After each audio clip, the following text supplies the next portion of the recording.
The night sky over the Pacific was a vast, silent expanse of darkness when the first shadows of the B-29 formation rose above the clouds.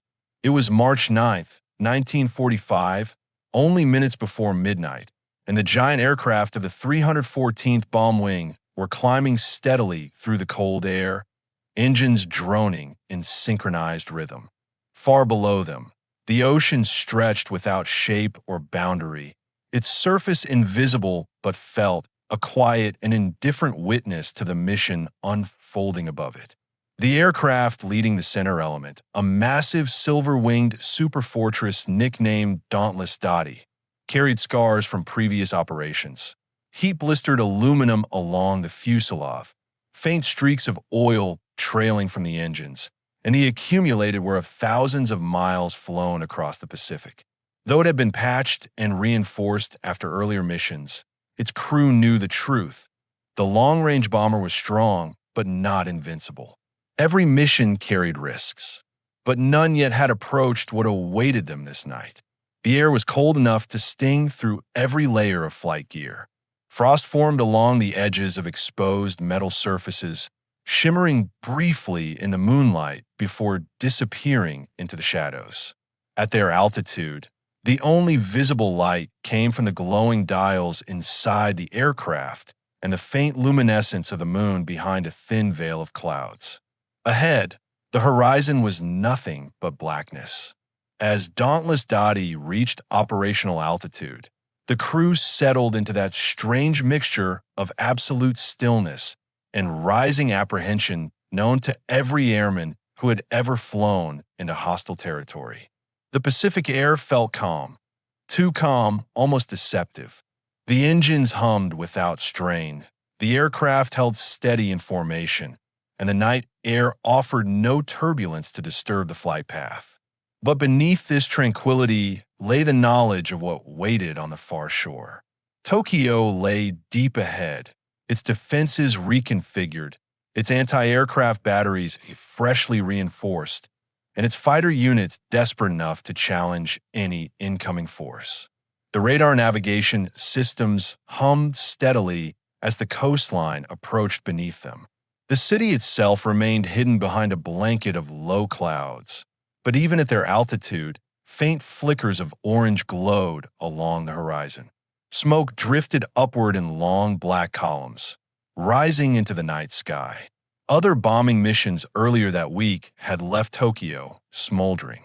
Tonight, the attack would surpass them all. As the formation drew closer, the air began to change. The tranquility of open sky gave way to static and distortion as the first Japanese early warning radars detected their approach. The bomber track narrowed, guiding the aircraft into the corridor leading toward the heart of the city. Far below, the first searchlights flickered to life. Their beams probed upward through the haze, sweeping back and forth like long, pale fingers searching for a shape to grasp. The formation descended sharply. The weight of the aircraft shifted forward, the wings adjusting to the altered airflow. The crew felt the pressure increase in their chests as the Superfortress dropped to low altitude. Shocking for a mission of this magnitude. But this was the plan. The high-altitude raids had lost effectiveness. The winds above Japan were too unpredictable, scattering incendiaries across unintended targets. Tonight, the order was different. The B-29s would go in low. The bomb bay doors would open barely above a few thousand feet, exposing them to everything the Japanese could unleash. As they descended through the layer of clouds, the sight that greeted them was unlike anything the airmen had ever seen. Tokyo stretched beneath them like a vast, living organism, its grid of streets glowing faintly under the moon, rows of wooden structures packed tightly at impossible density. The city looked peaceful, silent, almost serene from the air. But within moments, that serenity would explode into chaos. The first bursts of anti-aircraft fire erupted ahead, small flashes at first, but quickly increasing in number. Black puffs filled the air, each one marking the detonation of a flak shell designed to shred metal. Fuel lines, and anything human inside the bombers. The air shook with distant concussions. Trails of glowing fragments spiraled downward from the explosions, leaving brief scars of orange light through the darkness. The firestorm began as the lead aircraft released their payloads. Long necklaces of incendiaries poured downward, igniting the city block by block. The fires spread fast, too fast to comprehend. Within minutes, entire districts were engulfed in rising flames that illuminated the aircraft from below, casting their aluminum skins in a sinister red-orange glow. Through drifting smoke, the bombers appeared like ghosts moving above a burning world. As Dauntless Dotty reached her initial point, the sky erupted in concentrated fire. Japanese batteries, hidden among alleyways and behind industrial buildings, opened with coordinated precision. Streams of red tracers climbed upward, converging on the bomber path. The formation flew straight into a storm of metal fragments, exploding shells, and flaming debris carried upward by the rising heat of the fires. The flak grew denser. Bursts detonated so close that the blast waves rocked the aircraft violently, sending tremors through the fuselage.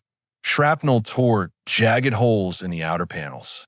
Flames from the inferno below shot upward, rising hundreds of feet into the air, wrapping the low-flying aircraft in turbulence. Smoke filled the air around them, thick and choking. The crew could feel the heat even at altitude, a surreal, impossible sensation in the frozen air of 8,000 feet. Searchlights locked onto the bombers now, forming blinding cones of white light that illuminated them like insects caught in a jar. The beams twisted, swayed, then held firm, creating a deadly target for anti-aircraft gunners below. Flak burst after flak burst tore open the air, each explosion generating waves of pressure that struck the aircraft with bone-rattling force. The bomber shuddered with every impact. Then the Japanese fighters arrived. Their engines howled from somewhere within the haze, appearing suddenly as dark silhouettes slicing through the smoke. Their wings glinted as they dove, weaving through the flak bursts, heedless of the danger. Their attacks were erratic, rapid, and desperate. They were not defending a military installation tonight, but a burning homeland. They pressed their charges with suicidal intensity. Amid this swirling chaos, the B-29s held formation, their pilots fighting to keep the bombers steady against the turbulence and shockwaves. The night turned into a surreal landscape of fire and smoke, where the air itself seemed to burn. The aircraft flew through walls of heat rising from the city, shaking violently as they entered pockets of rising flame mixed with freezing cold air above. No one in the aircraft spoke. The silence was total. Inside Dauntless Dotty, the men felt the tremors as fragments struck the wings. They felt the vibrations as the engines strained against the violence of the air. They felt the weight of the moment pressing upon them. The sense that the sky around them had turned into something alive, unpredictable, and deadly. As they crossed deeper into Tokyo, the fires grew so intense that the city below became a single continuous expanse of flame. The heat rose in columns, swirling upward like the breath of a furnace. The bombers passed through these currents, their wings shimmering in the distortion. The light from below flickered through the cockpit windows, casting shadows across the interior. The aircraft felt as though it were flying through the heart of a volcanic eruption. Yet somehow, against all probability, the formation maintained integrity. The B-29s pressed forward, each aircraft carrying thousands of pounds of incendiaries designed to ignite the very structures now burning below. The mission had only just begun, yet the intensity of the flak barrage promised that survival would be earned, not granted. The Japanese pilots, circling below, watched in disbelief as the massive aircraft continued to push deeper into the inferno, refusing to break, refusing to scatter. The night sky was filled with destruction. Searchlights tracers, exploding shells, fires rising high enough to touch the bombers. And still the American formation advanced. No aircraft should have survived this. And yet they flew on. The stage was set. The night was only beginning. The most intense flak barrage of the Pacific War awaited them at the next turn of the bomber track. The path that led the Superfortress crews to this night of fire began long before the burning horizon of Tokyo appeared beneath their wings. It began in scattered workshops across the United States, in secret test ranges, in engineering halls where designers sketched an aircraft that many believed could never be built. The B-29 was a machine born from necessity, ambition, and a scale of war that demanded something beyond conventional limits. It was conceived in a time when the Pacific Ocean seemed impossibly vast, when island after island had fallen under Japanese control, and when the United States needed a weapon capable of reaching farther than any bomber before it. The Boeing engineers who designed the Superfortress envisioned an aircraft that could climb above weather, carry enormous payloads, and fly distances previously unimaginable. Its pressurized cabin, remote-controlled gun turrets, and four massive R-3350 engines made it one of the most advanced aircraft of the war. But those same innovations brought challenges. Early engines overheated, fuel lines ruptured, turrets jammed under cold stress. More than once, engineers wondered whether their creation might never be ready for combat. Yet each failure led to another refinement, each mishap another lesson. Meanwhile, in the Pacific, the war pressed ever forward. The island-hopping campaign was costly. Soldiers endured brutal combat at Guadalcanal, Tarawa, Saipan, and Polilliu. Each victory brought the U.S. forces marginally closer to Japan, but the distance remained daunting. The B-29 was intended to bridge that distance. Once Tinian, Saipan, and Guam were secured in mid-1944, the aircraft had a platform capable of supporting deep strike missions against the Japanese home islands. From these islands, vast stretches of runway were carved out of volcanic rock and coral so the giant bombers could take off fully loaded. Hundreds of Quonset huts, barracks, and repair stations appeared almost overnight. Fuel depots rose from the empty terrain. Maintenance crews worked without pause, often in brutal heat, to keep the enormous machines flight-worthy. On nearby roads, trucks transported thousands of pounds of incendiaries, high explosives, and spare parts. The islands became floating fortresses themselves, forward bases for the most ambitious bombing campaign of the war. But the Japanese home defense network was far from unprepared. Radar installations lined the coast. Anti-aircraft batteries were dispersed throughout major cities. Fighter units staffed with experienced pilots waited at every major airfield. Many American intelligence officers believed Tokyo had some of the densest and most disciplined flak concentrations in the world. B-29 crews flying early missions at high altitude confirmed this. The flights at 30,000 feet were plagued by violent winds, freezing temperatures, and erratic bomb patterns. The jet stream over Japan, unknown to American planners before these missions, scattered many bomb drops across vast distances, reducing effectiveness and exposing the long-range bombers to repeated danger. General Curtis LeMay, newly placed in command of the XXI Bomber Command, studied these failures with grim determination. He believed that the only way to strike effectively was to abandon the traditional high-altitude profile and bring the superfortresses down low. At low altitude, below the worst of the winds, incendiaries would be more accurate. The aircraft might face far greater dangers from flak and fighters, but the results could cripple Japanese industry. The idea was controversial. B-29 crews understood what it meant. Closer range to anti-aircraft guns, higher vulnerability to fighters, and increased risk of structural failure from turbulence and heat.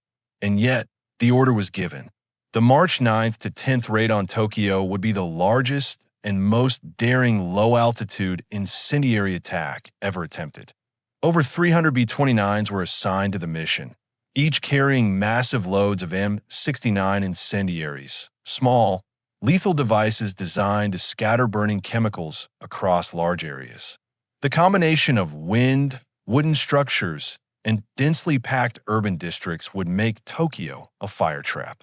The stakes for Japan were equally high. Tokyo was the administrative heart of the empire, but it was more than that. It housed thousands of small factories hidden in residential districts, workshops that produced critical military components. These were difficult to target individually, but in the path of a firestorm, they were vulnerable in ways conventional industry was not. Japanese commanders understood the danger. Anti-aircraft units were reinforced. Fighter squadrons were positioned outside the city, ready to intercept the incoming wave. In the days leading up to the attack, reconnaissance photographs revealed the urgency of the Japanese preparations. Entire batteries of anti-aircraft guns shifted into new positions. Searchlight crews drilled continuously, their beams sweeping the night sky in coordinated patterns. Fighter units practiced intercepts in complete darkness. The Japanese military expected a major raid, but they did not anticipate the scale of what was to come. As for the American crews, their condition varied. Many had flown dozens of missions already. Fatigue was a constant companion. The monotony of flying endless hours over open water, the jarring fear of encountering flak, and the stress of managing complex equipment at freezing altitudes weighed on them. Each mission left a mark. Engine failures, sudden decompression, near collisions during turbulent night flights. But despite all this, morale remained determined. The crews believed in their cause. They knew the stakes. They knew what the B-29 could do if given a chance. For Colonel Robert F. Morgan, commander of Dauntless Dotty, the mission carried a weight beyond operational necessity. Morgan had survived the European campaign, flying his 25 missions over Germany as the pilot of the Memphis Belle. He had witnessed the brutality of European flak corridors, where entire bomber formations were shredded in seconds. The dangers of Tokyo were different, but equally unforgiving. With each new mission, he sensed the growing desperation of the Japanese defenses. Tonight would test them all. Yet he also knew that the men who flew with him were capable, trained, and proven. The decision to fly at low altitude brought a new dimension of risk. Turbulence from fire-induced convection would pound the aircraft. Heat from the firestorm could distort metal, interfere with engine cooling, and strain the very structure of the Superfortress. And the low altitude would bring them within reach of the smallest anti-aircraft guns, rapid-firing weapons capable of unleashing deadly streams of projectiles. The danger was immense, and yet the attack was necessary. The Japanese war machine was still producing aircraft, munitions, and supplies for a fight it was unwilling to abandon. Conventional strategic bombing had yielded mixed results. Firebombing might succeed where other methods failed. The mission was planned with precision. Flight paths were coordinated. Timing was synchronized. Weather predictions identified a window where winds might support the spread of incendiaries. Everything appeared aligned. In the hours before takeoff, the crews prepared with quiet focus. They donned flight gear, checked oxygen systems, and inspected parachutes. Ground crews loaded bombs with practiced efficiency. Mechanics tightened engine mounts. The scent of fuel and oil filled the air, mixing with the faint salt of the Pacific breeze. When the engines of the first B-29s roared to life, the ground trembled under their power. One by one, the aircraft began their long taxi across the coral runways of Tinian. Their takeoff rolls stretched over distances so long that the ocean seemed ready to swallow the aircraft before they could climb. Their wings strained under the weight of full bomb loads and extended fuel reserves. But eventually, one by one, they rose into the sky, forming the massive wave that would converge over Japan. As the sun set behind them, the Pacific darkened. The formation continued with unwavering precision. Radio silence was maintained except for essential transmissions. Hours passed with nothing but the hum of engines and the slow progress of the aircraft across the empty ocean. The Japanese home islands lay ahead, waiting behind the curtain of night.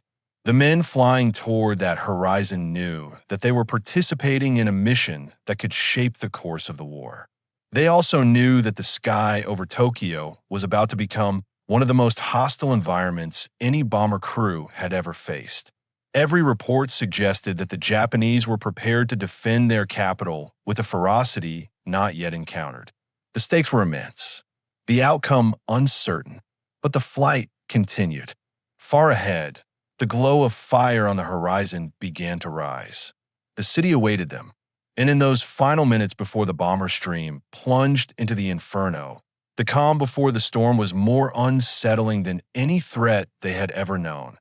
The first waves of incendiaries were already blooming across the eastern edge of Tokyo when a main body of the B-29 formation closed in. Fires spread with terrifying speed through the wooden neighborhoods, sending vast rolling clouds of smoke into the night sky. What had begun as isolated clusters of flame grew into merging rivers of fire, each one feeding the next. A sweeping wind funneled the flames through narrow streets, lifting burning debris high into the air. The city below was transforming into a single, continuous source of heat that pulsed upward in violent waves. As Dauntless Dotty and the surrounding aircraft descended toward their release points, the sudden transition from frigid upper air to the rising heat of the firestorm created a turbulence unlike anything the crews had previously experienced. The bombers shuddered violently from invisible currents, each one lifting the wings abruptly, then dropping the aircraft in a stomach-wrenching plunge. The air was no longer simply atmosphere. It was a chaotic combination of heat, smoke, ash, and scorched moisture. The transition between cold air and rising thermal columns felt like crossing between two worlds. Below, the firestorm grew more intense. Flames consumed entire blocks at once, climbing along rooftops and leaping across open streets. Clouds of sparks rose upward with such density that they resembled swarms of insects. The orange glow intensified into a near-constant brightness, illuminating the bombers from beneath. The shadows cast on the fuselage were sharp, shifting rapidly as flickers of fire expanded into pillars of smoke hundreds of feet high. For the first time in many missions, the B-29 crews felt heat inside their cabins, even through layers of metal and insulation. The Japanese response intensified to match the growing destruction. Anti-aircraft batteries buried in residential areas and industrial zones opened fire simultaneously. The first bursts exploded below the bombers as crews adjusted their aim. As the B-29s descended further, the guns found their range. Shells detonated at near-perfect altitude, each black puff marking a sphere of lethal fragments expanding outward at tremendous speed. The air grew thick with flak bursts, creating a field of overlapping explosions that shook the aircraft with each concussion. The superfortresses pressed on as the barrage thickened. Burst after burst erupted mere yards from the wings. Shrapnel tore into metal, slicing through control surfaces and puncturing the skin of the fuselage. The disruptions were immediate. Gauges quivered. Vibration increased. The engines groaned under the strain. The smell of heated aluminum and singed insulation drifted through the ventilation system. Excessive thermal drafts from below caused the bombers to yaw unexpectedly, requiring constant correction from the pilots. The Japanese searchlight crews coordinated with a precision honed over years of defending their homeland. Beams of blinding white light swept across the sky, locking onto the bombers with eerie speed. Once a bomber was caught in the convergence of multiple beams, it became illuminated like a stage performer under a spotlight. The brilliant display made the aircraft an easy target for anti-aircraft gunners, who shifted their barrels in unison, adjusting their fire to intersect the bomber's path. When Dauntless Dotty passed into the heart of this illuminated zone, the entire aircraft was engulfed in a harsh, unnatural brightness that erased the night. The fuselage shimmered in the glare. Shadows formed sharply along the rivets. Every surface of the aircraft became visible, from the tail gunner's dome to the glazed nose. The sudden exposure felt like stepping into the center of a burning arena. The searchlights converged so fully that even the shadows inside the cockpit were briefly erased, leaving the crew staring into a flood of light. Then the next wave of flak detonations struck with terrifying force. Several shells burst close enough to send jagged steel fragments slicing through the airframe. Parts of the outer skin peeled back in thin curls of metal. Hydraulic lines weakened. The bomb bay doors rattled violently against their hinges as they prepared to open over the primary target. In these moments, the crew knew that the structure of the aircraft was being tested far beyond its design limits. Yet the bomber did not break formation. It maintained speed and altitude, holding position in the long column of superfortresses carving their path across the burning city. Below, the city had become a living fire. Entire blocks collapsed under the heat. Flames roared through industrial districts where factories once produced tools of war. The intense heat created convection currents that rose upward like massive invisible waves. These currents rocked the bombers more forcefully than turbulence at high altitude. Sudden upward drafts sent aircraft climbing sharply without pilot input. Other pockets of descending air dragged them downward in steep, disorienting plunges. Maintaining altitude was a continuous battle between aircraft engineering and the raw physics of the firestorm. As the B-29s advanced deeper into the inferno, the Japanese fighter response surged into full force. Pilots from nearby airfields, many flying outdated or damaged aircraft, rose into the night sky with unwavering resolve. Their silhouettes emerged through the smoke at unpredictable intervals. Some fighters appeared beneath the B-29s, climbing at steep angles to intercept.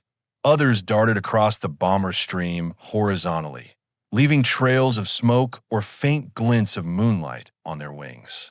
They maneuvered through the flames and flak bursts with remarkable agility, each pass bringing them dangerously close to the bomber formations. Japanese pilots were stunned by what they saw unfolding above their capital.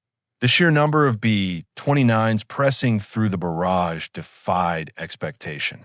Each time a bomber vanished behind a curtain of fire and smoke, the pilots anticipated the plume of burning wreckage that should have followed. But again and again, the superfortresses reemerged, damaged, scorched, pierced by shrapnel, but still flying. The mass of silver wings that advanced through the storm seemed almost impervious. To the Japanese defenders, it was as if the sky had been invaded by giants. The rising heat and smoke created a chaotic battleground for both sides. The Japanese fighters struggled to maintain control in the rising thermals. Some aircraft abruptly lost lift as they entered updrafts of scorching air. Others were buffeted by turbulent winds that threw them off attack runs. The combination of flak, smoke, searchlights, and heat made it one of the most unpredictable airspaces any pilot on either side had ever encountered. Yet the American bomber crews faced equal challenges inside their own aircraft. Every system was pushed to its limit. The engines strained under the conflicting demands of low altitude and high power settings. Exhaust flames flickered unusually bright in the night, occasionally revealing minor combustion irregularities caused by the firestorm's turbulent air. Oil temperatures crept into dangerous ranges.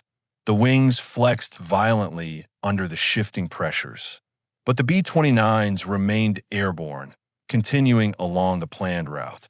Far below, the incendiaries dropped earlier in the raid multiplied the chaos. Hundreds of smaller fires merged into a single expanding firestorm that consumed oxygen and produced powerful winds. These winds pulled air inward at ground level, feeding the flames, while pushing heated air upward with such intensity that the sky above the city seemed alive with rising fire. The glow intensified until the night above Tokyo resembled a dawn lit by flames rather than sunlight. The deeper the formation flew into Tokyo, the more disoriented the environment became. Smoke blotted out stars. Flare reflections danced along the aircraft. The horizon became impossible to distinguish. Pilots relied entirely on instruments and instinct as the superfortresses navigated through a sky that defied natural order. Flames stretched upward like reaching hands, flickering and twisting with hypnotic motion. Ash settled on the wings in dark streaks, leaving thin trails as the airflow scattered particles across the metal. The bomb bays opened. The sudden shift in aerodynamics caused the aircraft to surge upward before stabilizing again. Incendiary clusters began to fall, tumbling through the open doors in long streams. The glow from below intensified, revealing the shadows of falling bomb casings against the fiery backdrop. The sight was surreal, simultaneously mesmerizing and terrifying. The aircraft released their payloads with mechanical precision even as the sky trembled under the concussive force of flak explosions. As the final sections of Tokyo were targeted, the flak barrage intensified to its most extreme density. Japanese gunners poured fire skyward in quantities never before encountered by many crews. The B-29s flew through walls of detonations so thick that the air seemed woven with black bursts. Entire clusters of rounds erupted simultaneously, creating overlapping webs of shrapnel. The Superfortress crews braced as fragments hammered the aircraft again and again. Some parts bent, others buckled. Insulation was torn away. Wire bundles shook loose behind panels. Yet the aircraft continued forward. The Japanese defenders stared upward in a mixture of fury and astonishment. They had never seen such persistence. The American bombers pressed through the firestorm with determination that bordered on the impossible. One after another, they emerged from the flak clouds, silhouettes glowing in the orange light. The fight was escalating into its most deadly stage. Ahead lay the densest ring of anti-aircraft guns in Tokyo, and Dauntless Dotty was flying straight toward it. The final approach to the western edge of Tokyo brought the B-29 stream directly into the heart of the most concentrated anti-aircraft zone in Japan. The city below was already consumed by fire, but the defensive batteries had not faltered. Instead, they intensified their efforts as the superfortresses neared the last set of designated drop points. Every remaining gun capable of firing into the sky was brought to bear, transforming the airspace ahead into a living barrier of steel and flame. The first burst that struck the path of Dauntless Dotty detonated so close that the entire aircraft lurched sideways. A wave of blast pressure rolled across the fuselage, followed by the violent rattle of shrapnel slicing into the skin of the aircraft. Rivets snapped, metal curled inward, paint vaporized in tiny white streaks. The shockwave reverberated through the wings like a strike from a massive hammer. The bomber dropped several feet before the pilots corrected the pitch, struggling to keep the aircraft level amid the turbulence. Another burst followed instantly. This one erupted just beneath the left inboard engine, sending a hail of fragments across the underside of the wing. The leading edge was punctured. Hydraulic lines trembled under impact. The engine continued running, but the vibration increased, creating a deep, uneven rumble that reverberated through the cockpit floor. The propeller arc flickered against the firelit sky, showing hints of irregular movement within the engine's mounting. All around the bomber stream, similar scenes played out. Black puffs clustered so densely that individual bursts merged into continuous clouds of smoke. Orange flashes erupted inside these clouds as new rounds detonated within the expanding chaos. The sky became a layered tableau of destruction. glowing searchlights, swirling smoke, rising sparks from the firestorm, and thousands of fragments spinning outward from each explosion. The B-29s flew straight into it. The thermal winds, rising from the burning city, mixed violently with the shock waves of detonating flak. Updrafts hurled the aircraft upward several dozen feet in a single lurch. Downdrafts dragged them downward as though an invisible weight had been dropped onto their fuselages. The wings flexed repeatedly, their aluminum spars strained to limits few engineers had ever imagined. Some B-29s emerged from these currents with cracks spreading across control surfaces. Others shed panels entirely, leaving open wounds in their metal skins. The firestorm intensified below. Flames surged upward, reaching new heights as the bombardment added fresh ignition points. Entire neighborhoods collapsed in cascades of sparks. Thick columns of smoke twisted skyward, illuminated from within by the glow of burning timber and oil. The air resembled a furnace more than a natural environment. Within this rising inferno, embers floated upward in great numbers, some reaching altitudes where they struck the undersides of bombers, leaving faint glowing streaks as they evaporated on contact with hot aluminum. Yet the flak barrage remained the deadliest threat. It grew more precise as Japanese gunners adjusted their fire based on the illumination from searchlights. Several beams converged on Dauntless Dotty's fuselage, locking the bomber into a cage of bright white light. Once caught, the aircraft became an unmistakable target for every gunner within range. Dozens of Japanese batteries shifted their trajectories to intersect the bomber's flight path. The next explosion struck so close that the nose of the aircraft dipped violently, slamming the bomber downward. The shock tore open a section near the forward bomb bay bulkhead, leaving jagged metal edges fluttering like torn fabric. Instruments inside the cockpit quivered violently. Several needles bounced into red zones. The airframe groaned under the strain. The pilots fought to keep the bomber level as turbulent air shoved against the wings from all directions. At the rear of the bomber, the tail section endured the worst of the barrage. Flak fragments punched through the vertical stabilizer, carving small but dangerous holes into the flight surfaces. The fuselage skin around the tail gun position was peppered with heated metal fragments that left glowing red marks before cooling. Several support ribs buckled inward from repeated impacts. The entire tail section vibrated at a frequency that threatened structural failure. Still, the aircraft flew. Other B-29s in the formation suffered equal or worse damage. One bomber flying several hundred yards ahead took a direct burst beneath its right wing. Flames erupted briefly before extinguishing in the slipstream, but the blast collapsed the aileron halfway along its length. The bomber banked sharply, fighting gravity as it drifted out of formation. The crew wrestled the crippled aircraft back into a shallow trajectory, its right wing trailing smoke as it limped forward. Another B-29 farther out on the flank flew through a flak burst so dense that fragments shredded the entire underside of its fuselage. Fuel lines ruptured. Vapor trails streamed behind the aircraft as it continued over the city, leaving a fine mist that caught the orange glow of the firestorm. Yet even with the risk of ignition, the bomber kept flying, refusing to break away from the mission until its bombs were released. Dauntless Dotty entered the final release zone at precisely the planned altitude.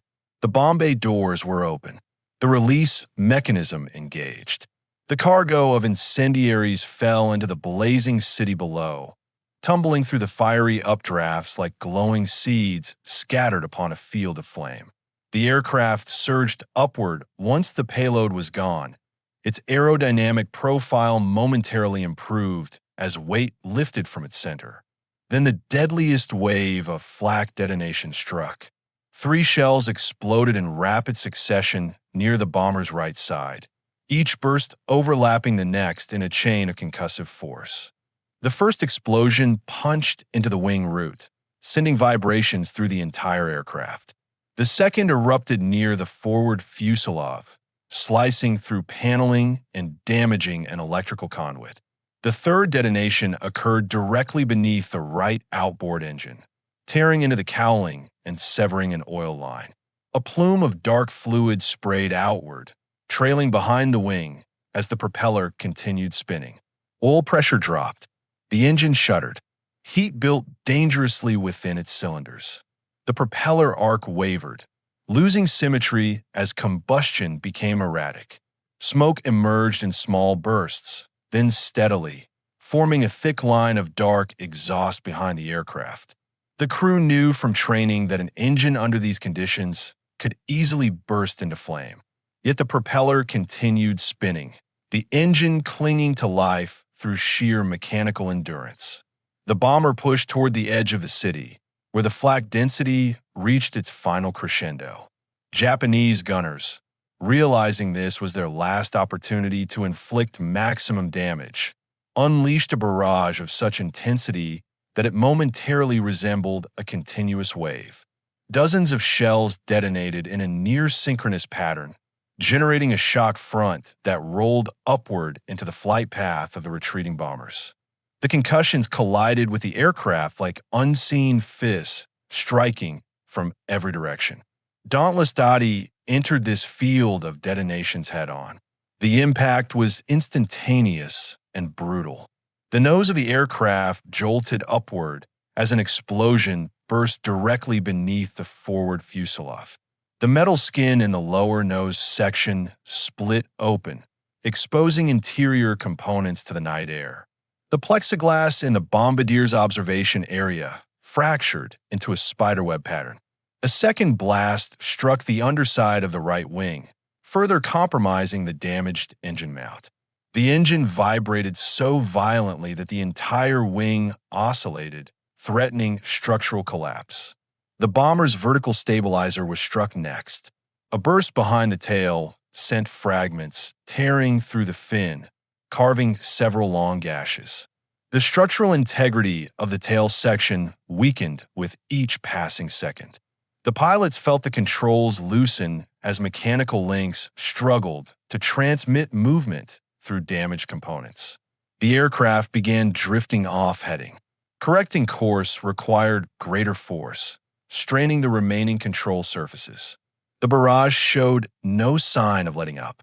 A cluster of bursts formed ahead, each explosion illuminating the sky with orange flashes. Shrapnel spun in every direction. The fragments struck the aircraft like hailstones made of sharpened steel, the wings filled with new holes. The fuselage developed further tears. Every surface of the bomber endured continuous assault, and yet, through all of this, the bomber continued moving forward. The Japanese defenders could hardly believe it. From their vantage points on the ground, they saw the glowing silhouettes of B-29s passing through continuous curtains of fire and smoke. Several aircraft trailed long streaks of flame from damaged engines. Others left trails of fuel that shimmered briefly in the firelight before dispersing. Any one of these signs should have condemned a bomber to destruction. But again and again, the superfortresses refused to fall. The shock among Japanese observers bordered on disbelief. They had prepared for the night when the great American bombers would finally be broken in the skies over Tokyo. They had mass guns, reinforced positions, trained through countless drills. Yet even under the most intense barrage they had ever unleashed, the B-29s pressed onward, emerging from the waves of flak like massive metal phantoms. For the American crews, the ordeal became a test of endurance unlike any they had faced. The constant barrage battered the aircraft relentlessly. The smoke and heat obscured the horizon. The instruments shook so violently that reading them required steadying the panels with gloved hands. But the crews persisted, guided by discipline, training, and the will to complete their mission. At last, the western edge of Tokyo approached. The concentration of flak decreased slightly as the aircraft exited the densest ring of defenses. Searchlights released their grip. Smoke thinned just enough to glimpse the faint outline of the night sky beyond. The B-29s had crossed the threshold of the deadliest anti-aircraft zone in the Pacific War, and Dauntless Dotty, battered, scorched, and leaking oil, was still flying. The moment Dauntless Dotty cleared the western limits of Tokyo's defenses, the night sky seemed to expand around her in a vast, consuming silence. The transition was so sudden that it unsettled the senses. For nearly half an hour, the bomber had flown through an environment that resembled the inside of a furnace: blinding light, shock waves, smoke, fragments, and fire. Now, in an instant, the world opened into a hollow calm. The darkness beyond the city felt immeasurably wide, almost unreal after the violence behind them. But the silence was not peace. It was merely distance. The city still burned behind the bomber stream, a colossal glow on the horizon that rose into the sky like a living mountain of light. The flames reflected against the underside of the aircraft, flickering across the damaged surfaces like faint orange waves. The glow illuminated each hole, each scar, each impact crater torn into the metal. The trailing edge of the right wing shivered visibly. The damaged engine emitted a dark plume that pulsed in rhythm with its failing pistons. The crew could feel the change in altitude. The aircraft struggled to maintain its assigned climb, losing lift whenever the weakened wing flexed under pressure. Airspeed dropped incrementally as the pilots nursed the throttles, forcing the remaining engines to compensate for the failing outboard unit. The bomber shuddered at irregular intervals, as though reacting to remembered explosions that no longer existed. Around them, other B-29s emerged from the darkness, drifting into view as they reassembled into their fractured groups. Some aircraft flew slightly lower, their noses dipping as they compensated for severe structural damage. Others flew higher, seeking calmer air to ease the strain on disabled engines. Several streamed smoke, thin white vapor trails from hydraulic leaks, darker streaks from wounded engines. One bomber's right wing glowed faintly red from internal friction where heat had built up beneath damaged surfaces. Yet remarkably, almost all were still airborne. The bomber stream turned southeast, angling back toward the long stretch of open ocean that separated Japan from the Mariana Islands. The fire behind them remained visible for more than an hour, its orange reflection shimmering across the surfaces of the bombers like distant lightning. Even as the curvature of the earth began to obscure Tokyo, the glow persisted, illuminating the sky long after the city itself had vanished below the horizon. This was the aftermath of the most destructive air raid in history, the night when 302 B-29s dropped over 1,600 tons of incendiaries in a single concentrated sweep. A night when the firestorm consumed entire districts and the sky above the city had turned into a labyrinth of flak bursts and desperate defenses. A night when the Japanese defenders fought with extraordinary intensity, unleashing every weapon still capable of firing. And a night when, despite everything unleashed upon them, the B-29s endured. The long flight home tested the endurance of the damaged bombers. The Pacific night stretched endlessly ahead, a dark void broken only by the moonlight shimmering across the ocean surface. The wind hissed along the fuselage through new holes torn open by shrapnel. Loose metal panels rattled with every shift in air pressure. Cold air seeped inside through fractured seams in the aircraft's skin, carrying with it the thin, metallic scent of burnt aluminum. The damaged engine on Dauntless Dotty continued to weaken. Its exhaust trail thinned as oil reserves depleted. The propeller blades reflected intermittent glints of moonlight as they spun unevenly. The vibrations spread through the wing, resonating with structural frequency in a manner that threatened further damage. Yet the aircraft held together, its aluminum skeleton demonstrating a resilience far beyond what anyone could have reasonably demanded of it. The horizon brightened with the first hint of dawn. The faint line of pale orange grew steadily, separating sky from sea.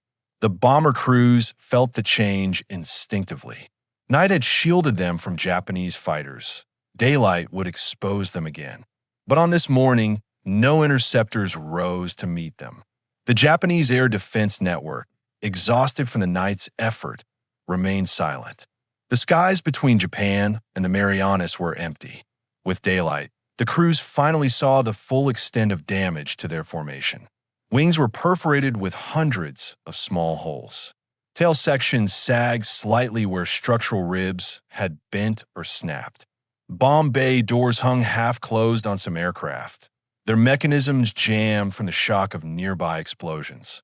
Several aircraft trailed fluids that sparkled faintly in the rising sun. Yet none of these bombers fell out of the sky. As the morning continued, cloud layers formed ahead, spreading across the ocean like drifting sheets of white. The B-29s entered the overcast, letting the clouds conceal their damaged silhouettes.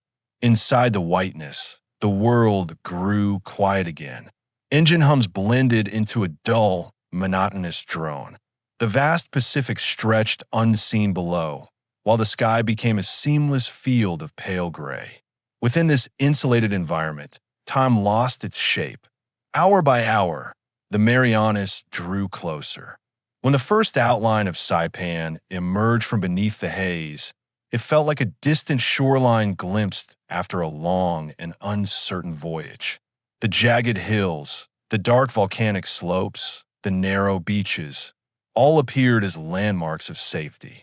The runways of Isley Field and North Field shimmered in the heat of the rising day, long strips of concrete built to receive aircraft returning from the most dangerous missions of the war. The radio silence that had governed much of the journey now lifted as aircraft prepared for approach. But even without spoken words, the sight of damaged B-29s converging on the landing patterns conveyed everything. The staggering resilience of the fleet became evident in the lines of aircraft circling overhead. Each one bore the scars of the night's ordeal. Some limped through the air with engines feathered and smoking. Others descended with gear partially extended, hydraulics failing. A few approached at steeper angles, fighting compromised control surfaces. Ground crews watched with mounting disbelief as bomber after bomber returned from the mission. Many had expected significant losses. The intensity of the defenses over Tokyo had been reported by reconnaissance aircraft and survivors of earlier raids. Yet now, as the aircraft emerged from the clouds and lined up for landing, it became clear that most had survived. Their condition ranged from battered to barely flyable, but the fact of their return was undeniable. Dauntless Dotty approached the field with visible damage across nearly every surface. The right outboard engine finally succumbed during the final descent, shutting down in a plume of smoke as oil starvation reached its critical point. The propeller slowed, windmilling briefly before locking into place. The aircraft drifted slightly to the right, but the pilots corrected with the remaining engines, guiding the bomber toward the runway with gradual, deliberate adjustments. The landing gear extended unevenly, meeting resistance from bent hydraulic lines. The main wheels locked into place after a moment of hesitation. The nose gear extended shakily, but held firm. The bomber descended toward the runway with one engine out, another running rough, and the entire aircraft trembling from accumulated structural strain. The touchdown was rough. The right wheel struck first, absorbing the shock through damaged struts. The aircraft tilted dangerously before the left wheel followed, leveling the bomber. The fuselage shuddered as the tires gripped the concrete. The remaining engines throttled down, their roar fading slowly. The aircraft rolled forward, decelerating gradually until it coasted to a slow, trembling stop on the apron. Silence settled around it. The ground crew approached, but even they paused as they took in the extent of the damage. The aircraft that had left the Marianas intact the previous evening had returned as a patched, perforated survivor, its metal skin torn, its surfaces scorched, its engines barely functional. And yet it had returned. All across the airfield, similar scenes unfolded. Dozens of B-29s taxied to their revetments, each bearing the marks of the night's ordeal. Wings with missing panels, fuselages torn open by near misses, engines coated in oil, exhaust stains streaked across entire sections of metal. And still, they had flown home. As maintenance crews inspected the aircraft, they discovered just how close many had come to being lost. Fuel tanks were found punctured, but not ignited. Electrical lines were severed inches from critical junctions. Control cables were frayed to single strands. Entire sections of internal framework had bent under explosive force, but had not failed completely. Several aircraft had fragments lodged within their structures that, by chance or angle, had avoided catastrophic damage. For the Japanese defenders, the night carried a different aftermath.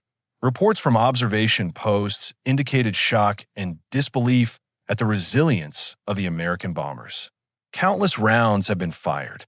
The densest anti-aircraft barrage ever assembled over Tokyo had been unleashed. Multiple batteries had fired until their barrels glowed red. And yet the majority of the B-29s had passed through, completed their mission, and escaped beyond reach. The defenders had expected heavy losses among the attacking force. They had prepared for airframes falling in flames, for broken formations, for evidence that the capital had not been attacked with impunity. Instead, the night revealed the immense durability of the American strategic bomber and the relentless training of its crews. Even when engines failed, when wings were torn open, when the air itself became a weapon, the B-29s had refused to break apart. Back on Saipan, as engineers moved between damaged aircraft, the dawn light revealed the scale of the night's destruction far to the north. A faint glow remained on the horizon, the last remnants of a firestorm so immense that it had created its own weather. The air still carried the scent of burning carried across hundreds of miles, a distant reminder of the cost and consequence of the raid. The returning crews, exhausted beyond measure, stepped from their aircraft with expressions marked by fatigue, shock, and quiet endurance.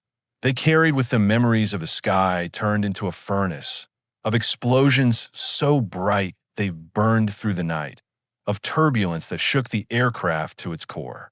And they carried the knowledge that they had flown through the deadliest flak barrier ever assembled in the Pacific and survived. The mission had tested the limits of machine and human alike. It had revealed the extremes of destruction and the resilience required to endure it. Above Tokyo, the night sky had been transformed into a battlefield of fire and steel. Yet even within that inferno, the B-29s had pressed forward, guided by discipline, resolve, and a commitment to complete their mission. As the final aircraft touched down and the engines across Isley Field fell silent, the enormity of the survival became clear. The Japanese forces had thrown everything they had left into that night's defense. But the results defied expectations, defied predictions, and defied the very logic of warfare. The B-29s had endured, and in their endurance, they carried a message that resonated across the Pacific. The strategic air campaign would not be halted, not by fire, not by steel, not by the most intense flak barrage ever unleashed. The sky over Tokyo had turned to fire, and yet the bombers returned, carrying with them the scars of the night, the memory of survival, and the weight of a mission completed beneath impossible conditions. The war would continue. More missions would follow. But the night of March 9th to 10th, 1945, would remain a testament to the resilience of machine and crew, a night when shock fell not upon the attackers, but upon the defenders who watched the bombers endure the unendurable and fly into history